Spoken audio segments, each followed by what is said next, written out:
샬롬, 잘 오셨습니다. 오늘은 다윗의 기도라는 말씀을 가지고 시편 60편부터 63편까지의 말씀을 좀 나눠 보려고 합니다. 아마도 오늘 제목을 잡는데 조금 버거움이 있었습니다. 시편이 다 뭡니까? 다윗의 기도가 반입니다. 그러다 보니까 제목이 특별해 봐야 주를 의지해라, 주님께 맡겨라, 주님을 바라보라. 하지만 그 모든 것의 주제의 공통점은 바로 오늘 다윗이 바로 기도하였다는 이야기로 할 수 있겠죠. 그런데 여러분, 우리가 어떨 때 기도합니까? 참 희한한 건 좋을 땐 기도 잘 안 합니다. 좋을 땐 즐기기 바쁘지만 힘들 때는 정말 주님이 돕지 않으면 죽을 것 같아서 주님께 기도하는 우리의 모습을 보았듯이 오늘 다윗도 형통할 때 쓴 시는 그렇게 많지 않습니다. 대부분 다 어려워서, 쫓길 때 두려워서, 죽기에 죽음 앞에 서 있을 때 다윗의 기도시가 대부분을 이루고 있었던 거죠. 그런데 우리 다윗은 좀 우리와 달랐습니다. 다윗은 기도뿐만 아니라 이 기도에 뭐를 붙였냐? 지난주에도 보면 알다셋에 마친 곡이다 이렇게 하면서 곡에 마친 기도를 합니다. 그런데 우리 지난주에 또 봤죠. 비파와 수금아 깰지어다 내가 새벽을 깨우리로다. 다시 말해서 곡만 있었던 게 아니라 악기를 들어서 자기의 기도에 찬양을 드려 하나님께 기쁘게 올렸던 모습들을 우리가 보게 되죠. 오늘 아까 김성수 집사님께서 기도 인도해 주시겠습니다 했더니 두리번 하시더라고요. 이분이 안 보이는데 어디서 기도를 한다는 얘기인가. 아마도 제가 김성수 집사님께 기도 부탁을 했더니 연락이 왔습니다. 목사님, 제가 대구에서 올라가기가 조금 지금 제한이 있어서 올라가기가 힘든데 어떻게 할까요? 그러니까 저한테 듣고 싶은 얘기가 뭐겠습니까? 그러면 다음에 하시죠 했지만 제가 그랬죠. 음성 파일로 보내주세요. 그랬더니 김성수 집사님 말 한 번 넘어갈 수 있었는데 왜 그러냐면 기도라는 게 여러분 대표 기도에 인도해 보신 분들은 알 겁니다. 그냥 나와서 그냥 대충 서서 기도하는 게 아닙니다. 한 주간의 삶을 자기가 비춰보고 내가 그 말씀 앞에 서 있었는지 안 서 있었는지, 그리고 어떤 날은 기도의 어떤 원고가 다 준비됐음에도 불구하고 기도하기 싫은 날이 있습니다. 왜? 꼭 기도 준비하는 날은요, 누군가가 와서 충분히 건듭니다. 남편이 되든 자녀가 되든 부인이 되든 환경이 되든 정말 기도하기 싫게 만들 정도로 우리의 마음을 뒤흔들 때가 있어요.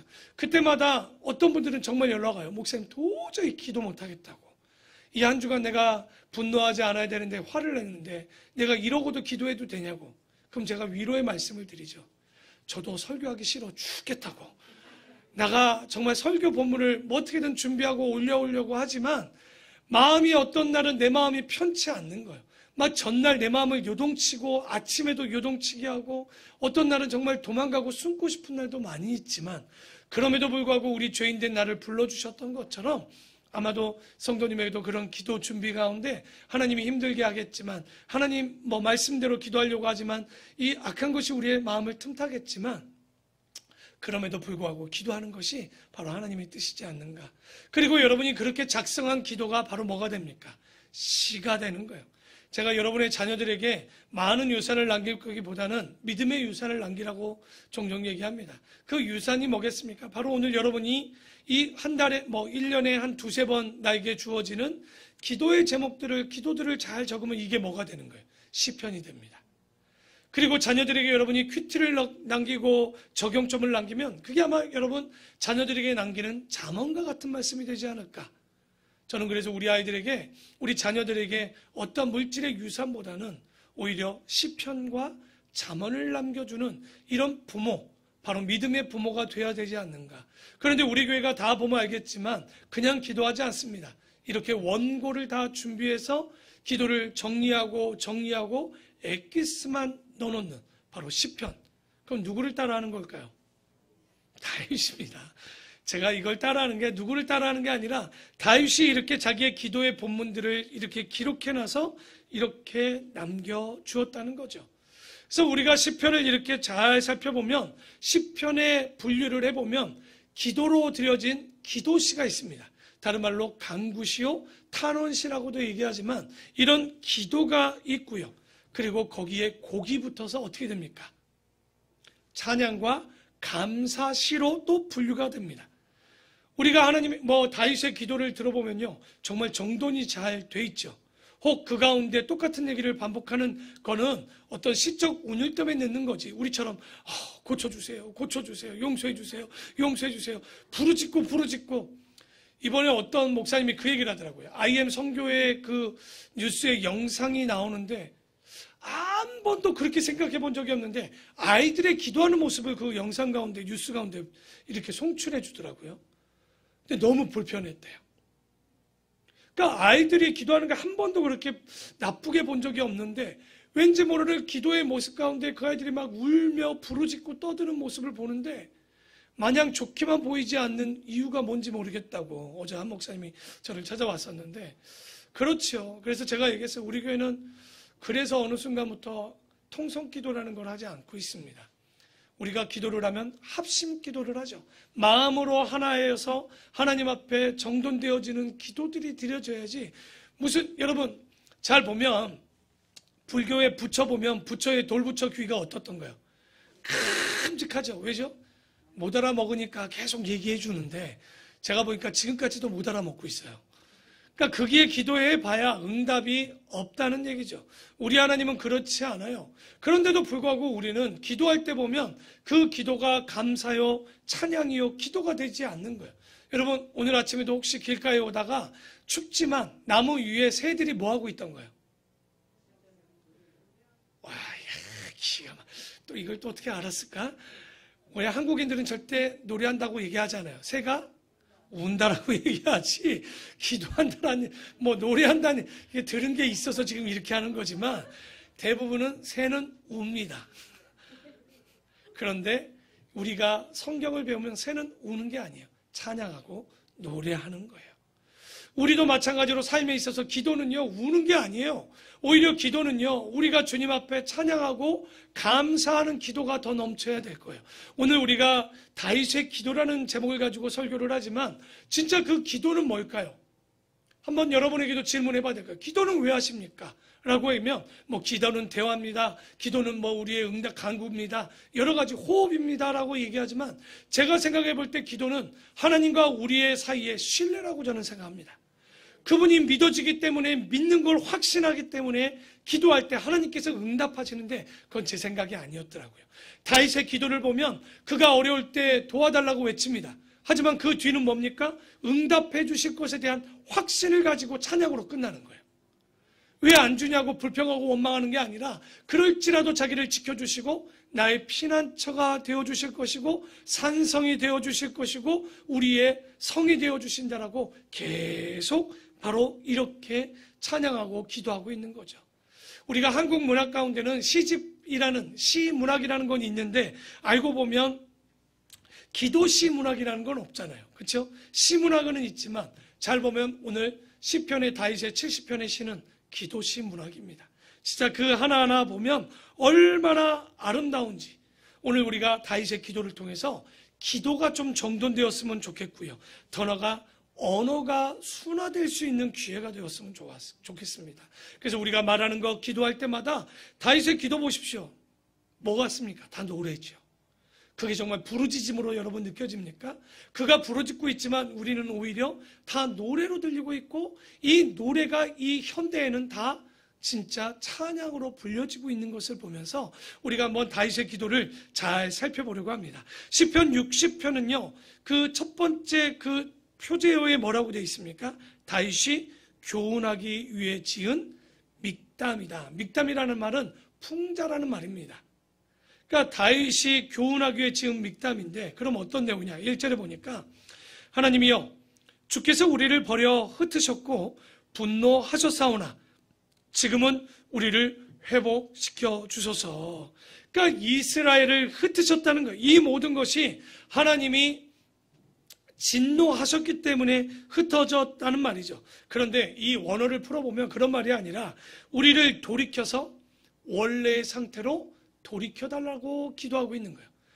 원래는 건강했던 우리가 하나님께서 진노하셔서 흩으셔서 다 흩으셨는데 이제 우리를 진노 가운데 돌아오게 하시고 주께서 땅을 진동시키사 갈라지게 하셨사오니 그 틈을 기우셔서 땅이 흔들림이니이다. 여기도 좀 말이 좀 어렵죠. 시라는 것이 쉽지 않은데 여기 잘 보면 하나님의 진노의 모습이 어떻게 하셨다고요? 우리를 갈라지게 하셨고 그 뒤에는 그 틈을 기워달라고 기도하고 있습니다. 정확히 번역을 해보면 히브리어로 이 갈라지다라는 말은 파참입니다. 파참. 뭐냐? 찢어졌다는 말이에요. 하나님 찢어졌으니 기우소서. 여러분 뭐 옷을 기우다 이럴 때 많이 쓰죠. 그게 뭐냐면 잘 모르는데 제가 한마디 딱 히브리어 해주면 그럴 거예요. 뭐냐? 이 히브리어로 라파입니다. 라파가 뭡니까? 여호와 라파, 치료하신 하나님. 다시 말해서 우리의 찢어졌던 마음을 여호와여 뭐 해달라는 거예요? 치료해 달라고 번역을 하는 것이 더 맞겠죠. 그래서 시편이 결코 쉽지 않다는 게 무슨 내용인지 모르면 그 엑기스와 같은 내용들을 이해하기 어려운데 지금 다윗은 지금 찢어졌던 마음들을 지금 그 틈을 주여 치료하여 주시옵소서. 땅이 지금 흔들리고 있습니다. 주께서 주의 백성에게 어려움을 보이시고 비틀거리게 하는 포도주를 우리에게 마시게 하셨나이다. 포도주를 마시게 하셨대요. 이게 무슨 얘기입니까? 3절에도 보면 주께서 우리 백성들을 어려우게 하셨대요. 정말 그렇게 하셨을까요? 그런데 이런 장면이 한 군데 똑같은 히브리어로 쓰이는 장면이 있습니다. 출애굽기에 보면 하나님께서 바로를 어떻게 하셨다고 했던가요? 목을 곧게 하셨다라는 말들이 계속 나옵니다. 그렇죠? 여기 어려움을 보여줬다는 히브리어가 카세라인데 다른 말로 목을 곧게 하다, 완고하게 하다, 패역하게 하였다는 거예요. 하나님이 하셨겠습니까? 그게 아니죠. 그들이 완고하고 패역하고 하니까 이 고집불통이고 목이 꼿꼿이 서 있으니까 하나님께서 지금 어떻게 하시겠다는 거예요? 그들에게 뭐를 먹이신다고요? 왜 포도주를 먹게 하셨을까?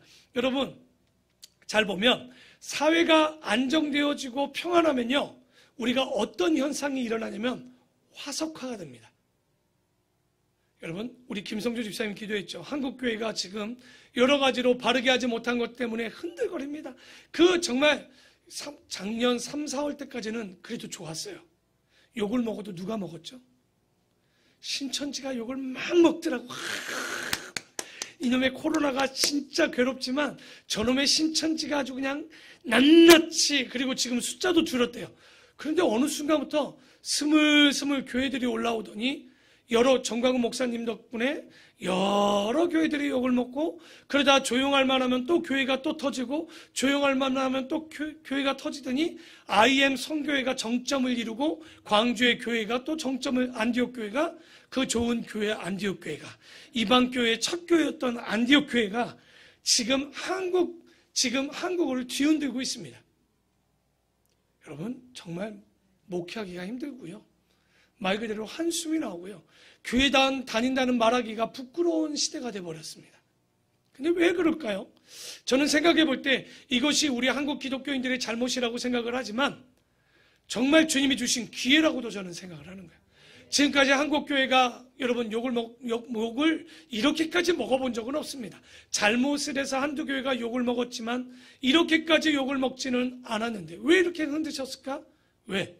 교회가 복복만 외치던 이 한국교회가, 온전히 하나님을 얻고 복받기를 원했던 한국교회가 이제 이 코로나 이 팬데믹 상황 가운데 잘못된 행동들을 통해서, 그리고 잘못되었던 것들이 다 들춰 보이는 거예요. 저는 욕먹어야 된다고 봅니다. 한국교회가 손가락질 당해야 된다고 봅니다. 저 또한 목회자로서 부끄럽지만 손가락질 당해야 되고 성도 또한 당해야 된다라고 저는 생각을 해요. 그 이유는 지금까지 화석화되었던 교회들, 복받기에만 목숨을 걸고 잘되기만 원했던 이 교회들이 이 흔들림을 통해서 어떤 일이 벌어지냐, 이제 잘못된 것들이 다 쏟아져 내지는 거예요. 저는 이 시간이 바로 오늘 이 굳어지고 우리가 깨우치지 못했던 이 시간들이 이 코로나 팬데믹을 통해서, 오늘도 이 요셉이 뭐라고 합니까? 이 악한 자들에게 이 흔들림을 통해서 깨닫게 해달라는 거예요. 여러분 갯날만 있었으면 좋겠죠. 평안함만 있었으면 좋겠죠. 그럼 어떤 일이 벌어집니까? 사막이 되고 그곳은 말라 비틀어져 버리는 거예요.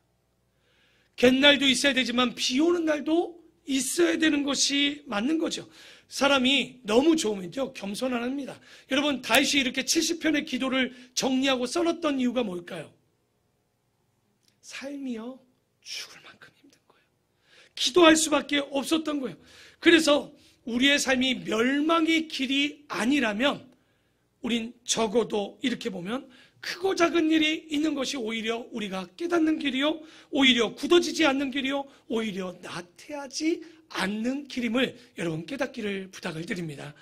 그래서 이렇게 얘기하죠. 너희들 형통할 때 기뻐하고 공고할 때 생각하라는 말씀이 있습니다.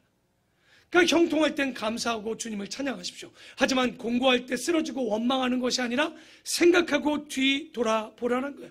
다윗도 뒤돌아보면 그가 평안했던 때가 없습니다. 진짜 그 70편의 시를 쓸 때 보면 왜 이렇게 다윗이 기도를 잘하나 했어요. 여러분, 주변에 성도님들 중에 기도 잘하는 분들 이유가 있더라고요. 왜 기도를 잘할까요? 기도하는 환경이 많았기 때문에 그러겠죠. 여러분, 기도가 왜 안 되는 줄 압니까? 기도를 안 했기 때문에 안 되는 거예요. 이렇게 어려워도 5분, 10분 기도하는 거 진짜 어렵습니다. 여러분, 진짜 어려울 때 보십시오. 기도로 훈련되지 않은 사람은 기도하지 못합니다. 그러니 기도하다 말고 세상을 쫓고 세상을 의지하고 내 방법을 찾아가는 것이 대부분인 거예요. 그래서 다윗도 여기 보면 이렇게 보석 같은 시가 나올 수 있었던 건 그에게 공고한 날이 너무 많았던 거예요. 예전에 금은보화보다 진짜 귀했던 게 진주였습니다. 왜냐하면 진주는 우연히 정말 그 진주가 어떻게 되는 거예요? 이 조개가 상처가 나죠. 그러면 자기 몸에서 분비되어지는 이 분비물을 통해서 좋은 게 나오죠. 그걸 감싸고 감싸서 만들어지는 게 뭡니까? 아마도 이 조개가 고통이 없고 상처가 없었다면 진주라는 걸 얻을 수 없는 거예요. 혹간 여러분 가운데 여러분 진주가 많은 분들이 있죠. 슬퍼하지 마십시오. 이게 정말 주님이 주신 은혜입니다. 자녀 때문에 만들어지는 진주, 부부관계에 만들어지는 진주, 교회 성도 간에 만들어진 진주. 여러분, 교회가 어려우면 어려울수록 기도의 문이 많이 열립니다. 아마 기도의 응답을 받기를 원하십니까? 이렇게 기도하면 아마 여러분에게 충분한 고통이 함께 오실 것입니다. 두려워하지 말라는 얘기입니다. 어차피 고난이 오는 거 이것이 진주가 돼야지 폐사되어서 죽으면 안 되지 않겠습니까?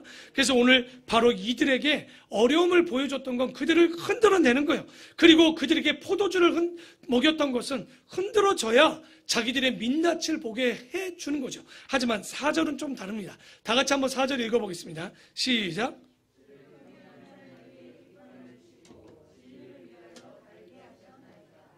여기 보니까 주를 경외하는 자에게는 또 거꾸로 뭐를 꽂아주는 거예요? 여호와 니시죠, 니시. 깃발은 승리고 하나님의 그 승리의 길인데 깃발이 되어질 텐데 포도주로 비틀비틀, 여러분 전쟁을 나왔는데 비틀비틀 거려요. 숨지도 못하고 화살 맞고 죽기 딱 좋죠. 그런데 두 번째 4절에는 또 희한합니다. 하나님을 경외하는 자들에게 깃발을 꽂아주겠다는 거예요. 승리의 깃발이고 이 깃발을 꽂아준다는 얘기는 모든 믿지 않는 자들과 믿는 자들이 다 바라보게 하시겠다는 거예요. 그 승리를 바라보게 보여주시겠다는 거예요. 바르게 경건하게 하는 삶을 다른 사람들을 보고 배울 수 있도록 교훈되어지도록 그들에게 깃발을 내가 꼽아줄 거다. 주께서 사랑하는 자를 건지시기 위하여 주의 오른손으로 구원하시고 응답하소서. 하나님이 그의 거룩하심으로 말씀하시되 하나님께서 말씀합니다. 내가 뛰놀리라. 내가 세겜을 나누며 숫곡 골짜기를 측량하리라. 그 하나님께서 뛰논대요. 이런 또 시가 있습니까? 하나님이 기뻐서 뛰논다는데 어디서 뛰논다라고 나옵니까? 세겜과 어딜까요? 땅이죠. 하나님의 땅이죠. 창세기 때 야곱 때 보면 혹시 세겜하면 기억나는 사건이 있습니까? 별로 기억이 안 납니까 이게? 바단 아람에서 돌아올 때 숫곳에서 멈췄다가 세겜에 들렸다가 다말 사건이 한 번 있잖아요. 자기 딸. 근데 이 세겜이라는 곳에 알고 보면 아브라함이래요. 야곱이 정착을 했던 장면이 있죠. 그러니까 이 땅이 뭐냐면 원래 하나님께서 야곱에게 이스라엘 백성들에게 주어졌는데 문제는 얘들이 사사시대로 오면서 어떤 일이 벌어집니까? 분열하고 갈기갈기 찢어져서 이 땅들을 빼앗겼단 말이에요. 그런데 다윗이 기도하면서 얘기하는 거예요. 이 땅을 돌려주시고 사울 왕에게 돌려주셨던 것처럼 우리에게도 돌려달라고 기도하고 있는 거죠. 지금은 누구의 땅이 되었다는 거예요? 이방인들의 땅이 되었지만 분명히 하나님께서는 이 땅을 돌려주실 줄을 다윗은 확신한다. 그렇기 때문에 지금 하나님께서 거기서 뭐 하신다고요? 뛰노신대요. 하나님이 뛰놀겠습니까? 그만큼 시문학적으로 기뻐하신다는 얘기죠. 그래서 5절에 주께서 사랑하시는 자를 건지시기 위하여 주의 오른손으로 구원하시고 응답하소서. 하나님이 그의 거룩하심으로 말씀하시되 내가 뛰노니라. 내가 세겜을 나누며 숫꽃골짜기를 측량하리라. 길르앗이 내 것이요 므낫세도 내 것이며 에브라임은 내 머리의 투구요 유다는 나의 규, 홀, 지팡이이며 모압은 그러니까 너희들은 나에게 가장 소중한 존재가 될 것이고 모압은 나의 뭐가 된다고요? 목욕통이래. 왜 이런 이야기를 했을까? 모압은 목욕통이래. 여러분 목욕하고 나면 뭐만 묻죠? 통에? 잘 아시네요. 때만 남는 존재라는 거예요. 지금 하나님께서 뭐라고 얘기하냐면 어차피 저것들이 길이 잘났다고 까불어봐야 하나님의 목욕통밖에 안 될 것이고 그리고 에돔은 나의 신발을 던지리라. 왜 던지냐? 이 신발을 던지면 신발 밑보다 더 낮은 데가 어디 있겠습니까? 곧 신발을 던진다는 이런 행동은 전쟁에서 패한 자들에게 그들에게 던지는 행동이거든요. 그러니까 이 이야기는 저들이 에돔이 알무리 강해봤자 쟤들도 전쟁에서 패할 뿐이다 라고 이야기를 딱 해주는 거죠. 그러면서 뭐라고 그래요? 유다는 하지만 지금은 땅을 잃고 힘이 빠지지만 나의 지팡이요 나의 홀이 될 것이고 에브라임은 나의 투구가 될 것이고 모압은 잘난 짓 해봤자 목욕통이요 에돔은 잘난 짓 해봐야 신발을 던짐을 당할 수밖에 없는 이런 걸 우리가 아까 시편 60편 표제에 뭐라고 나왔다고 했습니까? 믹담, 풍자. 그러니까 악한 자들을 우리가 좀 연약할 때 악하지만 악한 자들에게 뭐라고 이야기를 하고 싶잖아요. 그런 걸 풍자시라고 그러죠. 그러니까 우리가 풍자하면 또 잘 못 알아먹어. 요즘 젊은 애들은. 패러디했다는 말 들어봤죠.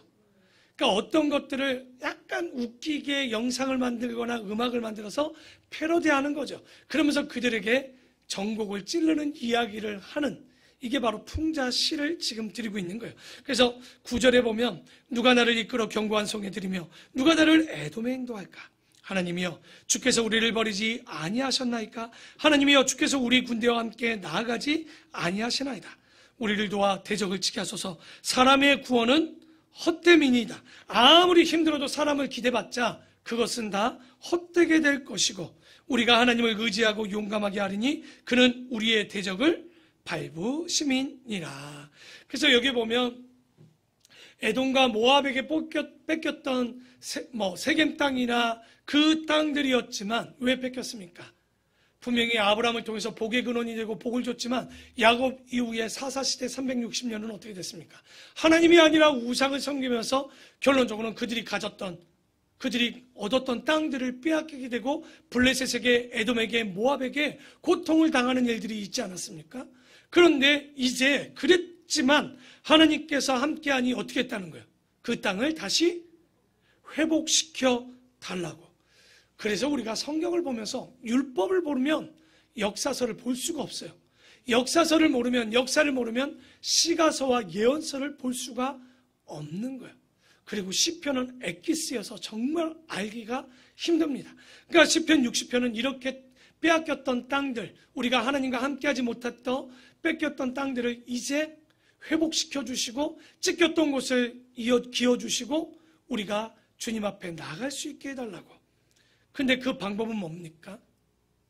하나님과 그를 의지하고 함께 했을 때만이 이 은혜를 누리고 확신할 것이라고 다윗은 기도하고 있는 거예요. 그러니까 다윗의 기도는 하나님과의 관계 속에서 회복을 계속 이야기를 하고 있는 거죠. 자, 시편 61편은요. 이제 이것도 기도시요 간구시요 탄원시로 얘기하고 있는데 1절에 보면 하나님이여 나의 부르짖음을 들으시며 내 기도에 유의하소서. 내 마음이 약해질 때 땅끝에서부터 주께 부르짖어 오르니 나보다 높은 바위에 나를 인도하소서. 그러니까 다윗이 자기의 상태를 얘기합니다. 지금 어디에 있다는 거예요? 땅끝은 어디죠? 지금 어려운 환난과 고난 가운데 있다는 거예요. 여기에서 말하는 땅끝은 삶과 죽음의 경계선, 구원과 재앙의 경계선에 지금 내가 서 있는데 지금 뭐 해달라는 거예요? 그렇게 있사오니 내가 주님께 기도하오니 나보다 높은 바위에서 나를 인도해달라는 이야기는 곧 나를 안전한 장소로 피하게 하여 주시옵소서. 그러면서 3절 다 같이 또 한번 읽어봐야 되겠죠? 시작.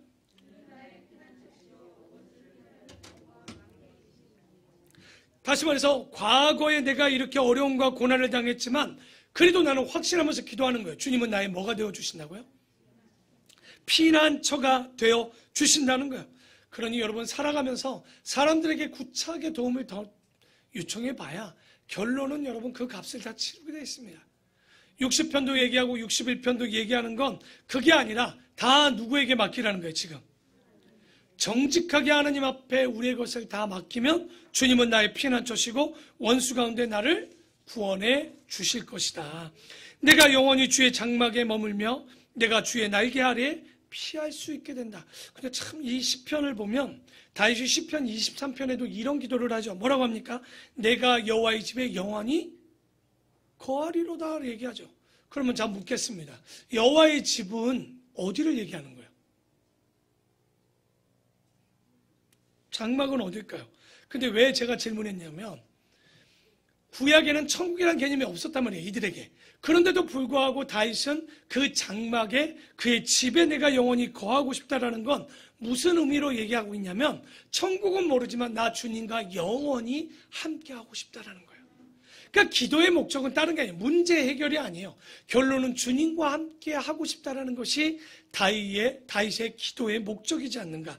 그럴 때 주 하나님이여 주께서 나의 서원을 들으시고 주의 이름을 경외하는 자가 얻을 격을 내게 주셨나이다.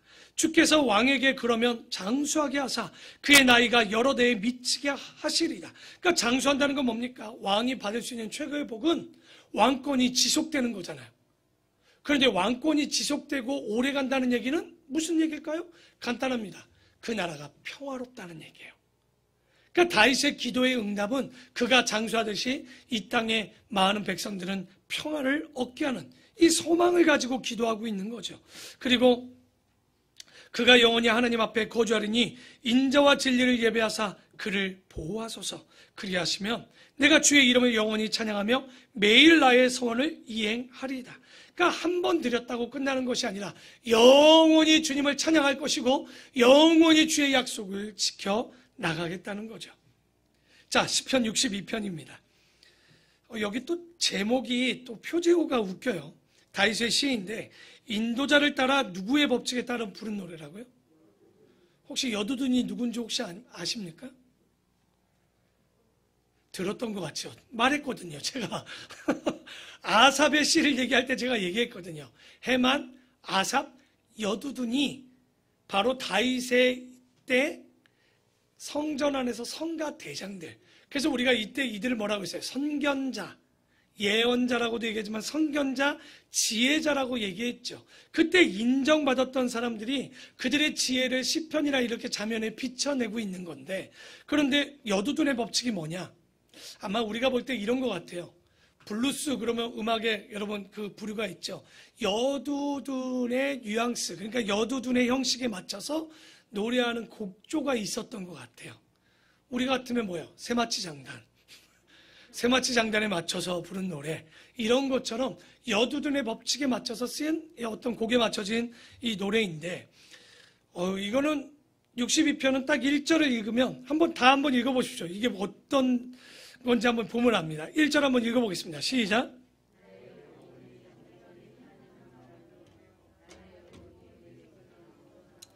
우리가 90년대에 불려졌던 곡 중에 송정미 씨가 불렀던 나의 영혼이 잠잠히 하나님만 바라며 딱 부르죠.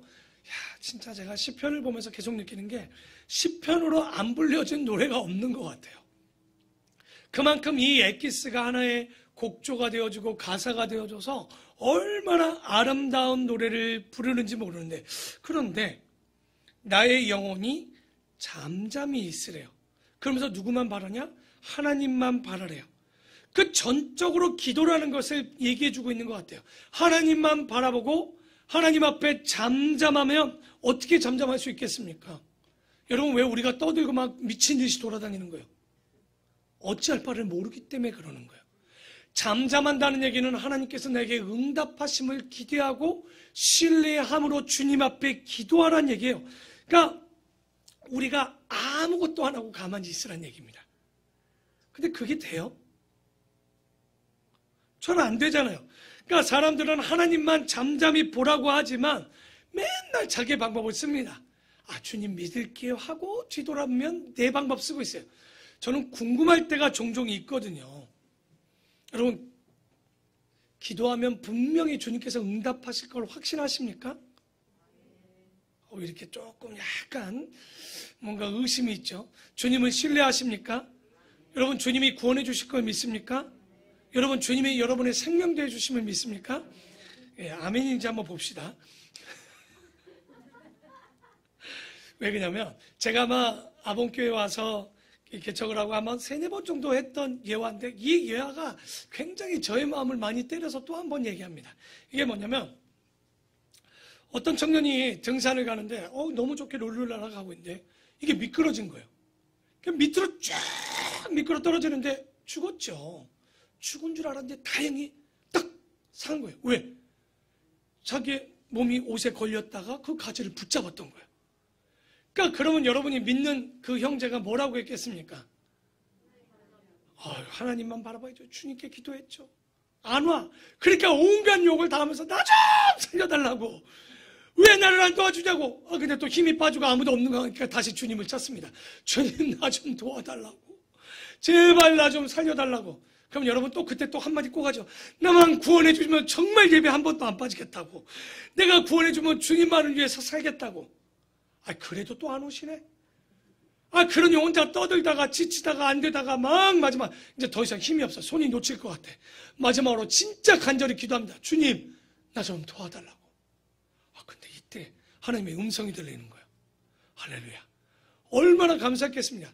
근데 이 형제가 이 말을 듣고 나서 기절을 하는 거죠. 왜? 뭐라고 그래요? 야, 네 2손을 놓아라. 기도의 응답이 2손을 놓으래요.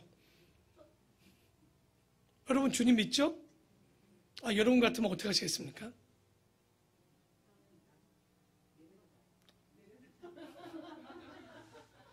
정말 내려놓으실 수 있습니까? 근데 이 청년이 갈등이 왜 이게 놓으면 살려준다는데 못 놓겠는 거예요. 두려워서 이게 못 놓게. 근데 이게 힘이 빠져서 한 손만 이제 마지막 남은 거야. 주여! 2손을 놓아라. 손을 놓아라. 어떻게 했을까요? 딱 났는데 할렐루야. 안 떨어졌어요. 봤더니 한 손을 놨는데 다른 손으로 또 잡고 있는 거야. 나 놓은 줄 알았는데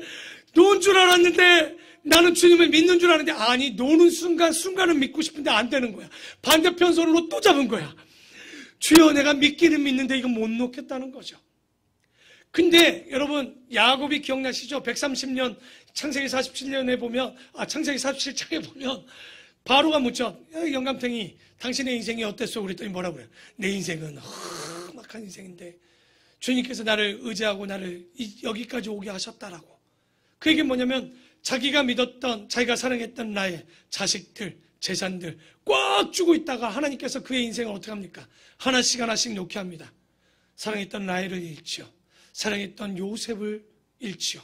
사랑했던 또 그 안에 또 시므온을 맡겼다가 또 뒤에는 마지막 막내 베냐민을 데리고 자식을 다 잃고 나 다 잃었다. 거기서 얘기하잖아. 나 죽으면 죽겠다. 이제 더 이상 가진 것도 없다. 내가 애굽으로 이집트로 가겠다고 돌아오는 이 모습이 그 청년의 모습하고 똑같은 거예요. 내가 다 놓은 줄 알지만 한 손을 놨더니 또 다른 한 손으로 붙잡고 있고 또 다른 한 손으로 붙잡고 있는 나의 모습을 보면서 나는 진짜 기도하면서 진짜 하나님을 믿는 건가?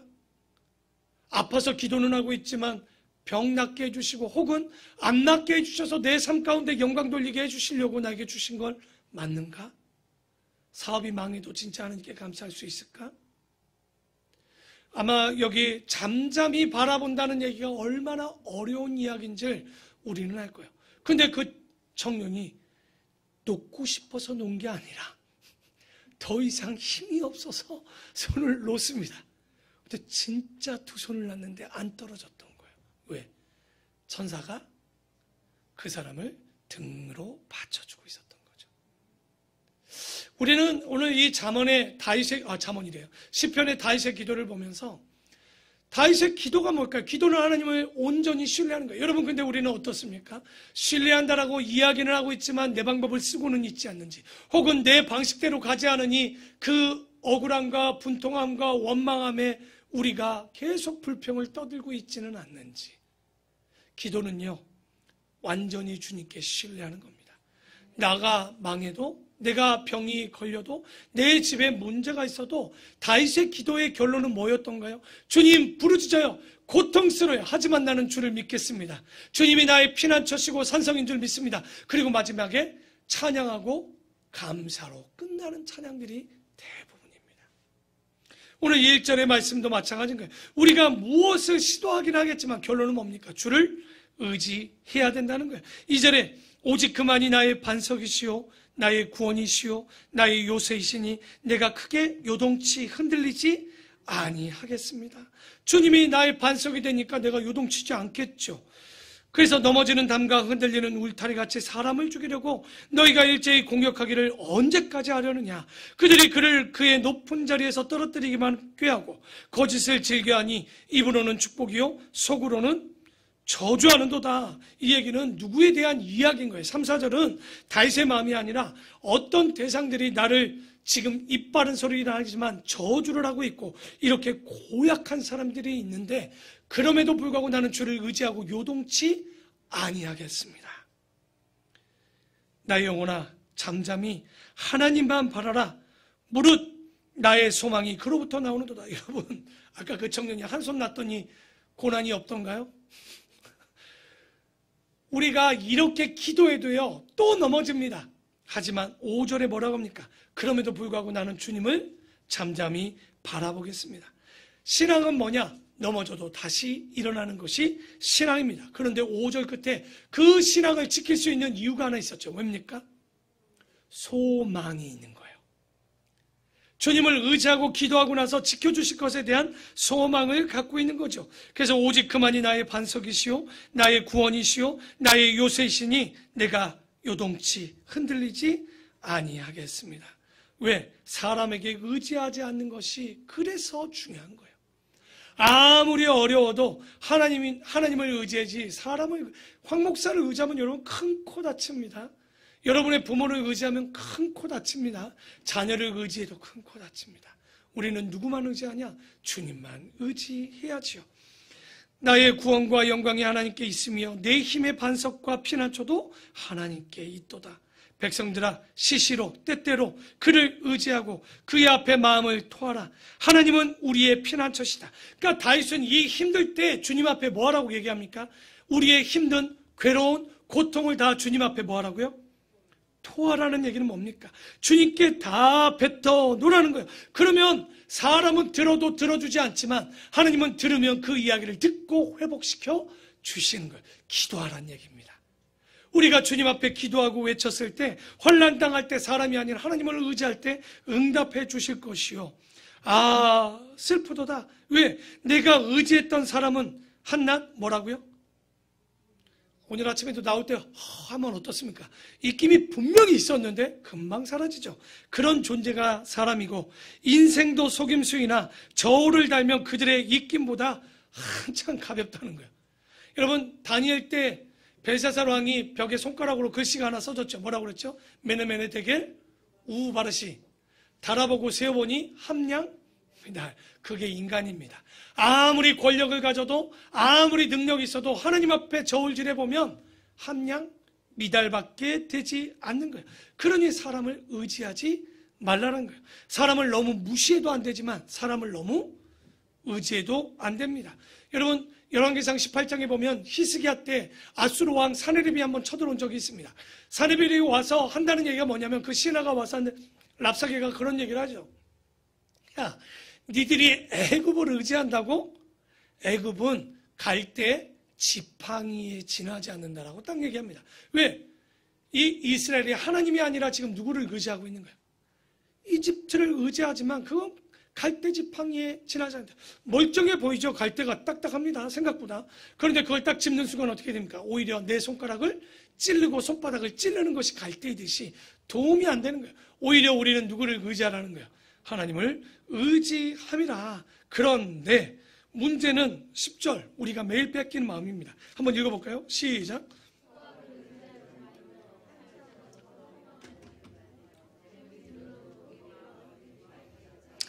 여러분, 재물이 들어도 마음에 안 줄 자신이 있습니까? 우리는 재물을 아직도, 아니요, 하나님 사람 관계도 아니야.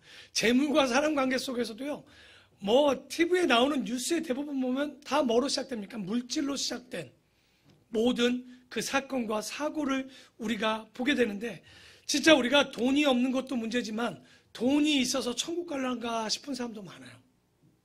그럴 땐 참 차라리 돈이 없는 게 낫지 않을까 싶죠. 그런데 11절 보니까 하나님이 한두 번 하신 말씀을 내가 들었으니 권능은 하나님께 속하였다 하셨도다. 12절 굉장히 무서운 이야기를 합니다. 다윗이 주의 인자함은 주께 속하오니 주께서 왜 이분이 이런 얘기했나 몰라.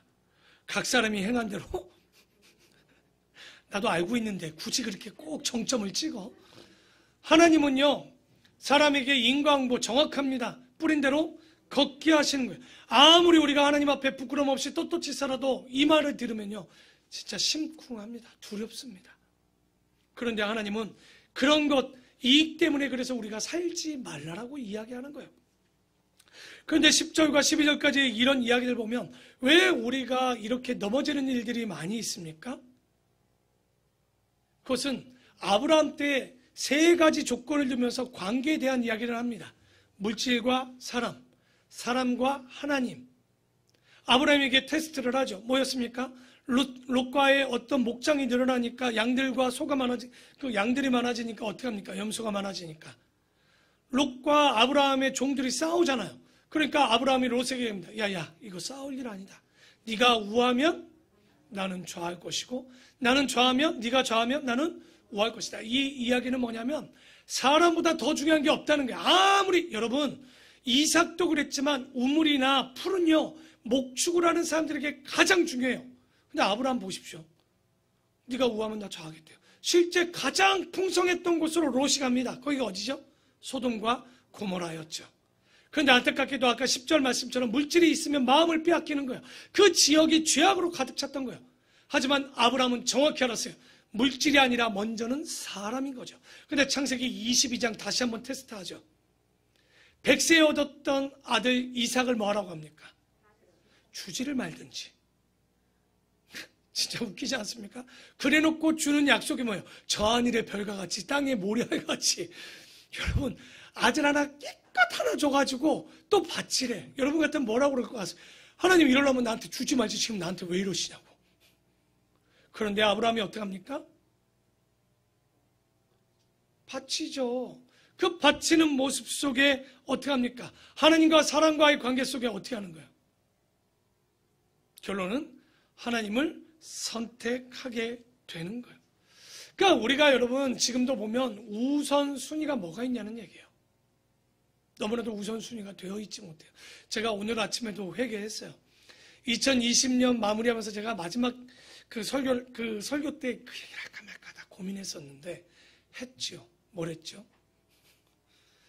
우리가 예산대로 이 예물들이 다 들어왔다라고 했는데 이걸 회개했어요. 왜 회개했냐면 우리가 예산이 차지니까 되게 감사한 거 맞죠? 그런데 이게 왜 실수였다라고 제가 생각했냐면 올해 제가 실행위원회랑 이렇게 만남을 하지 않았어요. 일단은 왜냐? 그럼 예산을 안 짰죠? 왜 안 짰는지 압니까? 사람이 예산을 짜면요, 그것이 이루어지면 감사가 나오는데요. 그럼 예산대로 안 들어오면 어떤 일이 벌어질까요? 목사나 교회가 어떻게 할까요? 불안할 거예요. 그러면 강단에서 어쩔 수 없이 이런 설교가 나옵니다. 여러분, 우리 교회가 일을 하기 위해서는 예산이 채워져야 됩니다. 예산이 채워지기 위해서는 여러분이 뭐 해야 되겠죠? 헌금하셔야 됩니다. 목사나 교회는 이렇게 설교할 수밖에 없게 되는 거예요. 그러니까 오히려 우리는 예산을 짜고 일하는 사람들이 아닙니다. 우리가 복의 근원이고 하나님의 자녀면 오히려 일해야 되면 돈이 없어도 해야 됩니다. 돈에 매이는 자들이 아닙니다. 돈을 뛰어넘고 물질을 뛰어넘는 인생은 하나님이 하시라면 그냥 하면 돼요. 교회가 작으면 못합니까? 아닙니다. 교회가 작아도 얼마든지 할 수 있어요. 아니요. 작기 때문에 더 많은 일을 할 수 있습니다. 오히려 예산이 아니라 우리가 그 대신 결산은 깨끗해야 됩니다. 마지막에 우리가 어떻게 주였고 어떻게 쓰여졌고 어떻게 은혜를 부어줬는지를 우리가 한번 뒤돌아보려고 해요. 그러니까 오늘 이 말씀을 보면서 우리가 물질, 여러분 목사는 욕심이 있을까요? 없을까요? 그래도 별로 없겠죠. 왜 별로 없을까요? 네, 가진 게 별로 없어서 별로 없어요. 근데 제가 한번 생각해봐요. 제가 집을 샀어요. 그리고 제가 통장에 돈이 있어요. 그런데 정책에 있어서 나라에서 갑자기 세금을 때리고 집값이 떨어졌어. 그럼 어떨 것 같아요, 제가? 어이씨, 어떡하지? 집을 샀는데 어떻게 하지? 그리고 나라가 미워질 것 같아. 세금을 많이 때리면. 근데 가진 게 얼마 있다고. 이게 무슨 효과냐면 우리가 욕심이라는 것이 물질을 뛰어넘지 못하는 건 목사도 어려운 거예요. 목사가 없으니까 큰 소리 치죠. 여러분 헌금이 되지 않고 교회가 운영이 안 되면 저는 빚지지 않을 겁니다. 교회가 여기까지고 문 닫을 겁니다라고 제가 개척 초반에 이렇게 얘기했어요. 근데 5년 지났는데 교회 통장에 얼마가 있으니까 어떤 일을 하기 시작했을까요? 붙잡기 시작합니다. 이거 없어지면 어떡하지? 적어도 한 달 먹을 만한 양식은 있어야 되는데 조금 더 있으니까 어떡할 것 같아요? 2달 정도는 그래도 살 양식이 있어야 되는데 이러고 앉았더라고요. 우리가 오늘 시편 62편의 10절에 우리가 물질이 걷어오면 정말 넘어선 자, 물질을 넘어서야 돼야 됩니다. 사람을 넘어서야 됩니다. 그러려면 우리가 하나님을 의지하는 마음이 있어야지. 그러지 않으면 하나님 앞에 불평과 원망밖에 남지 않는 거예요. 여러분 뛰어넘으십시오. 언제까지 물질에 넘어져서 드리네 안 드리네 한 해만 해로 언제까지 사시려고 합니까? 오히려 그것을 뛰어넘는 멋진 아름다운 넘어선 자의 모습을 갖는 우리 성도 되기를 원합니다. 자, 마지막 63편입니다. 다윗이 광야에서 쓰였는데 하나님이여 주는 나의 하나님이시라. 내가 간절히 주를 찾되 물이 없어 마르고 황폐한 땅에서 내 영혼이 주를 갈망하며 내 육체가 주를 앙모하나이다. 여기 보면 다윗이 유대 광야에 있을 때 잘 살펴보면 광야는 하나님과도 만날 수 있는 자리지만 솔직히 얘기하면 하나님이 없으면 단전된 곳입니다. 물도 양식도 다 단절이 되었던 곳이에요. 죽을 만큼 지금 다윗이 힘든 거예요. 그때 내가 주의 권능과 영광을 보기 위하여 이와 같이 성소에서 주를 바라보았나이다. 주의 인자하심이 생명보다 나으므로 내 입술이 주를 찬양할 것이라. 이러므로 내 평생이 주를 송축하며 주의 이름으로 말미암아 나의 손을 들리다. 그러니까 다윗은 이때 기도한 거예요. 하나님의 인애가 나에게 있게 하여 주시옵소서. 하나님은 그런 분 아니십니까? 그러면서 어떻게 하는 거예요? 내 손을 들리라. 손을 들어서 뭐 한 거예요? 우리 이거 찬양인 거 아죠? 내 손을 들리라 들리라 주의 자아심이 생명보다. 그럼 두 손을 들고 뭐 한 거예요 지금? 기도한다는 거예요. 다윗이 이렇게 괴로울 때 다윗은 기도했다는 거예요. 내가 어떠한 모습에 있을지라도 단절되었어도 나는 주께 기도하겠습니다. 골수와 기름진 것을 먹은 것 같이 나의 영혼이 만족할 것이라. 나의 입이 기쁜 입술로 주를 찬송하리로다.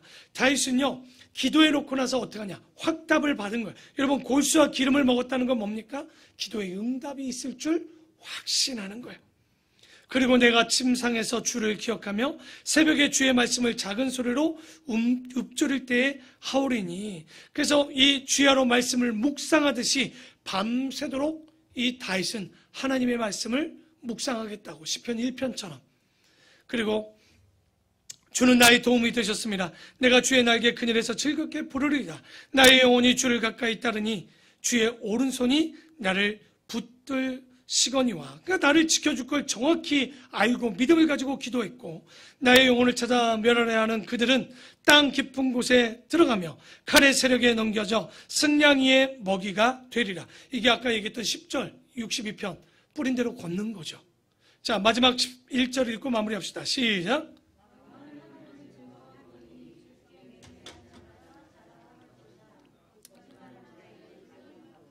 그렇죠. 이게 기도의 응답입니다. 다윗이 광야에 있었을 때가 아마도 압살롬에게 쫓길 때, 사울 왕에게 쫓겼을 때였을 것이라고 보여지는데, 그 어려운 날에 이 어려움을 겪으면서 결론은 뭡니까? 기도하며 하나님을 의지하고 나를 맡기는데, 그 의지한다는 것이 그저 대충이 아닙니다. 그래서 우리가 확인을 해보기 위해 하나님께서는 흔드십니다. 2021년 하나님께서는 2020년부터 코로나로 교회를 흔드셨어요.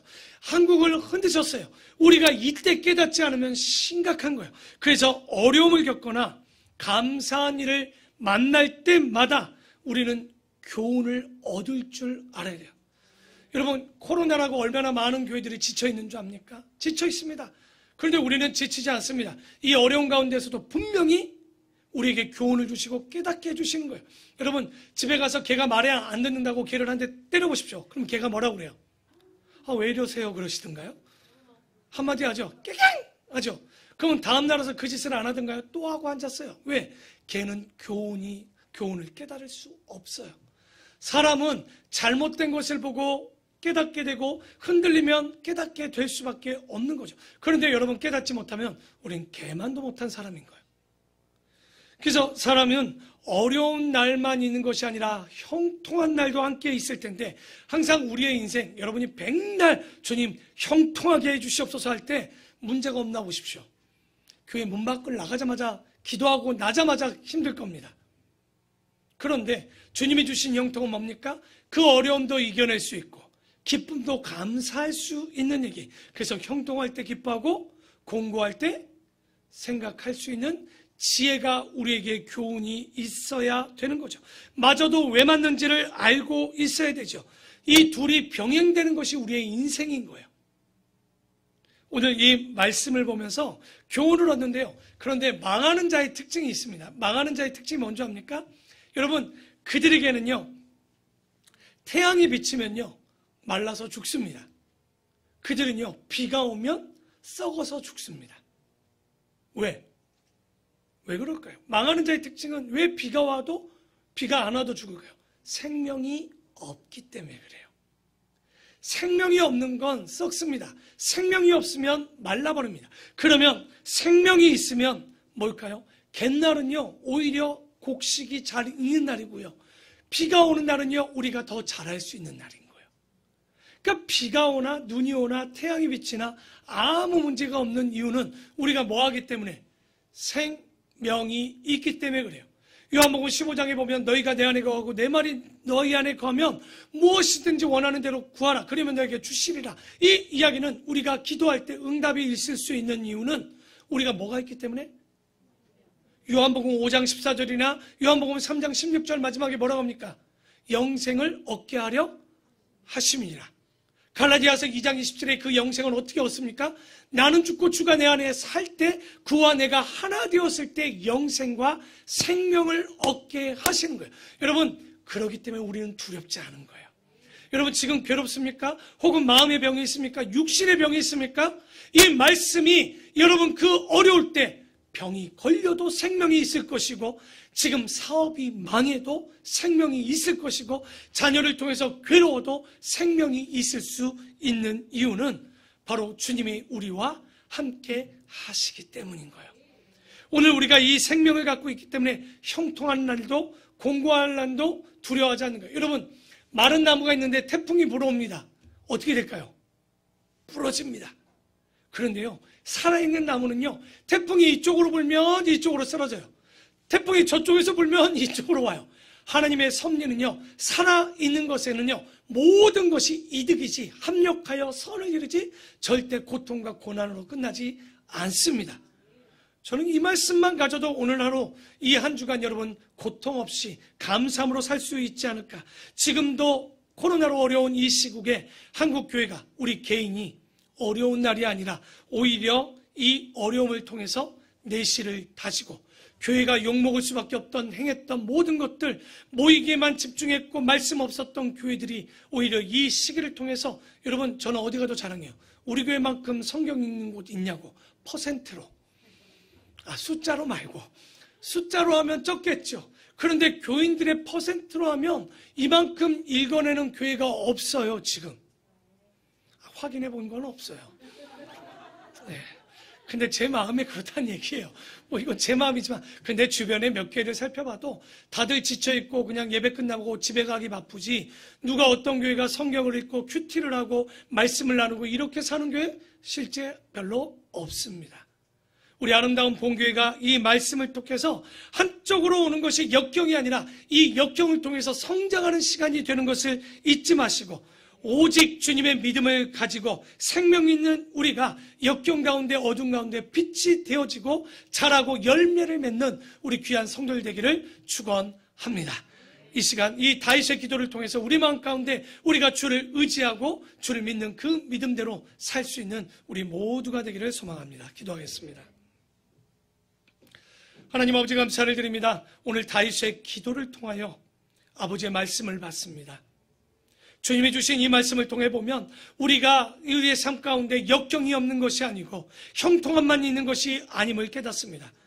하지만 그 가운데서도 주를 믿음으로 주를 의지함으로 하나님께서 그를 굳건히 세워주셨던 것처럼 아름다운 본교의 모든 성도님들 바르게 굳건히 세워주기를 소망합니다. 주님 지켜주시옵소서. 역경이 있을 때마다 감사가 넘치게 하여 주시옵소서. 어려움이 있을 때마다 주를 의지하게 하여 주시옵소서. 이 모든 것이 형통하지 않은 것처럼 보이지만 열매 맺게 하여 주시옵소서. 응답하여 주시옵소서. 마음의 병이 있을지라도 고난이 아니요 오히려 응답이요 감사인 줄 믿습니다. 주님만을 의지하게 하여 주시옵소서. 기도하게 하여 주시옵소서. 주님을 바라보게 하여 주시옵소서. 잠잠하게 하여 주시옵소서.